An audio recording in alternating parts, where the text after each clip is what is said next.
Magandang araw mga kaibigan. Bigyan natin ng reaction, opinion itong post ni Professor Malo Tikia. Sabi niya, I stand with retired Major General Romeo Pukis. He could have faded away, but he stood tall and continues to fight for flag and country. Rare is an individual who would do so when confronted with the wrath of a system that has made public fund a private and personal one. Isinare ni Professor Tikia ang post ng Grand Jury Court tungkol sa napipintong pag-aresto kay ito, bali-balita lang sinerge ko, wala namang official balita na mayroon ng warrant of arrest. Basta ang alam ko, nasampahan siya ng kaso na inciting to sedition. Ito, sabi ng Grand Jury Court, if a decorated general who served honorably, supported the administration, and spoke out only out of love for the country can be persecuted, then no Filipino who values truth and nationhood is beyond reach. So, the pending arrest of retired Major General Romeo Pukis, a test of nationalism, honor, and the Filipino conscience. The reported impending arrest of retired Major General Romeo Pukis is more than a legal matter involving a private citizen. It is a defining moment for the Filipino nation, a test of whether we still honor patriotism, integrity, and the courage to speak truth to power. General Pukis, a member of the Philippine Military Academy class of 1981, a bemedaled officer of the Philippine Air Force, he rose through the ranks not through favor but through discipline, competence, and fidelity to duty. Throughout his career, he remained anchored to the PME ideals of loyalty, integrity, and honor, and to its uncompromising honor code. You shall not lie, you shall not steal, you shall not condone those who do. History shows that not all who pass through the portals of PMA carry its values for life. Some abandon honor for convenience. Others trade integrity for access and reward. General Pukis did not. Even in retirement, he chose the harder path, remaining faithful to principles rather than yielding to comfort or silence.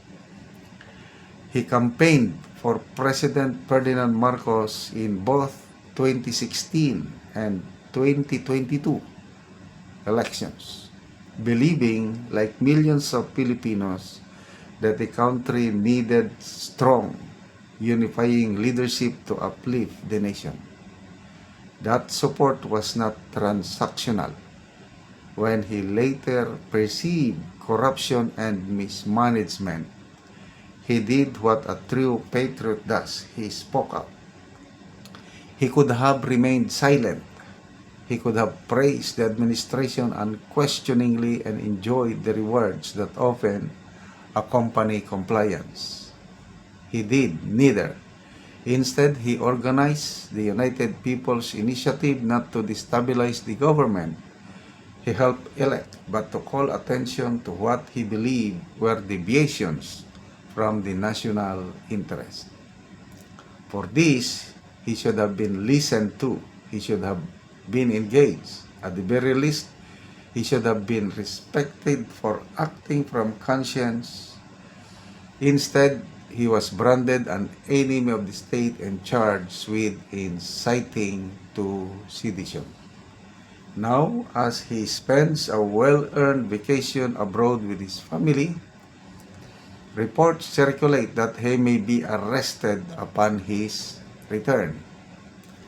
If this comes to pass, it will mark a tragic day for the Republic, one where loyalty to the nation is punished and silence is rewarded.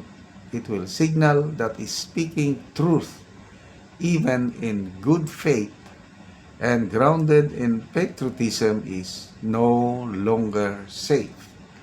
We have seen this story before. Anyway, nakakalungkot kung totoo man ito. Hindi ko personal nakakilala si General Poques. Kaya lang alam ko yung nagawa niya para sa bayan. Ito, nung mga 1999 to 2000, ano no? Yeah,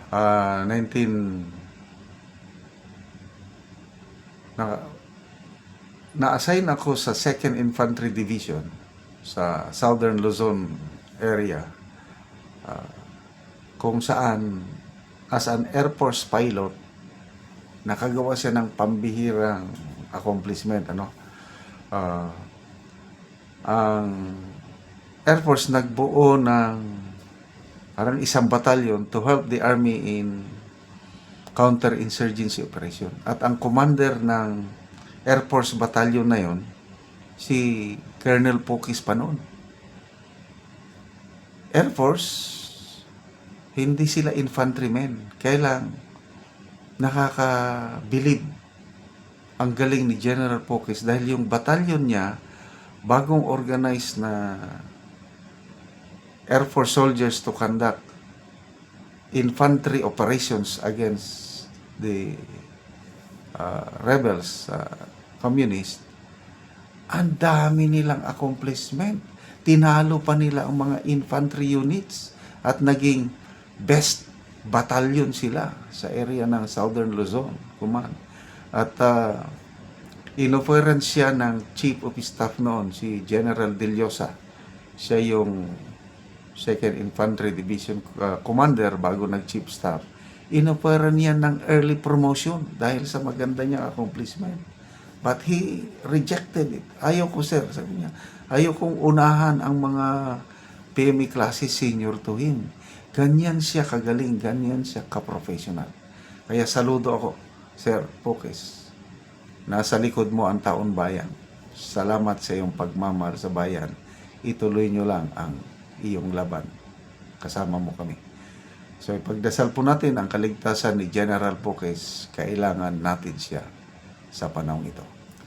Salamat sa inyong pagsubaybay sa ating channel. Nakakatulong kayo ng maigi sa tribong Talandig ng Bukidnon dahil ang sweldo natin sa channel na ito is pantulong sa tribo. Namimigay tayo ng libreng yero at pako para makapagpatayo sila ng mas maayos na tirahan. Panoorin nyo ang video na ito. Karon mo na niyang matagaan og yero si tatay. Kung sa naghatag ayan sa aning sin. O, si tatay.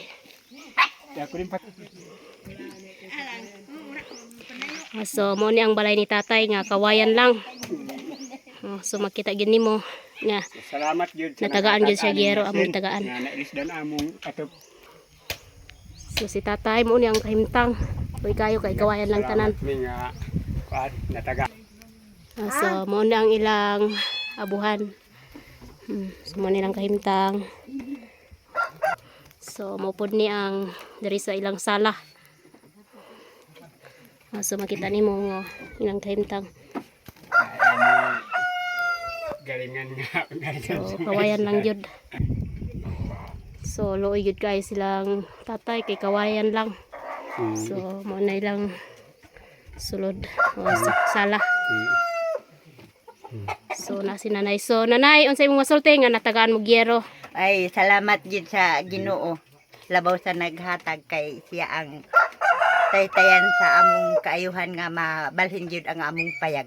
Oo, so makapuli na gyud mo og atop, nay. Makapuli na mi. So pila na ni katuig, nay?